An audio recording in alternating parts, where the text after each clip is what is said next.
holiday weekend brings the British Superbike Championship back to Cheshire. This year we've a rider from Stockport who's emerged as a genuine title contender.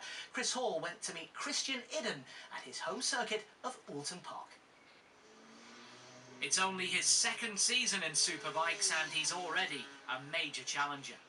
Christian Idden exploding onto the podium and into the spotlight with a third-place finish in the first race of the season. I'd prefer to do my sort of talking on the track, but let's just say I have very high goals for myself, so, you know, and I don't think anyone's here to do anything other than win. I mean, he's fantastic, obviously come from a supermoto background, so I remember when he first came here, we had like a bit of a wet sort of intermediate race, and he just had it sideways everywhere, and he's used to, used to backing it in and sliding around, which is just perfect for our championship.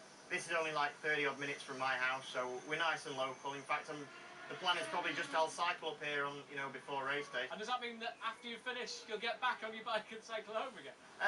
Well, the plan is actually to get a lift home with my dad, but...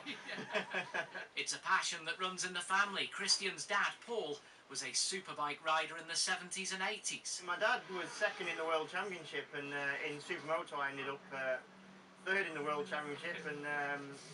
Does he rub that in from time to time? He reminds me of it. As a kid I was on the world scene with him, I was having a bath in a bucket and stuff like that as we went around in his caravan doing all the rounds. He doesn't tend to say a great deal to me in terms of how to ride the bike. His perspective on it is that it was a bit too long ago. At this level, there's no place for parental pushiness. There's enough pressure already.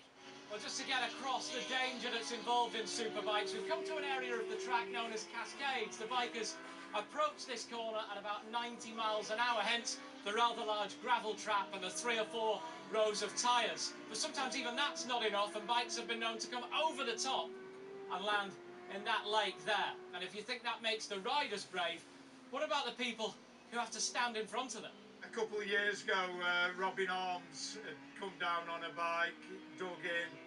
He'd hit about 12 feet up in the air, hit the girder, and basically split the bike in half.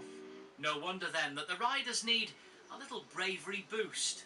Tell us about the superstitions. Yeah, the odd boots. If you ask all the riders, they'll all have something a bit strange that they do. The worst one, I guess, is if you have the same pair of pants, because after 5 or 6 years that can start to be a bit of a worry.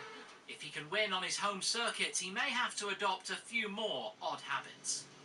Chris Hall, ITV News, Alton Park.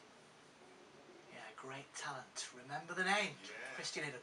Such an exciting sport, Brilliant, isn't it? Really fast. Mike, thanks very much indeed. Now, here's what's still to come on the ITV News at 6:30 with Mary.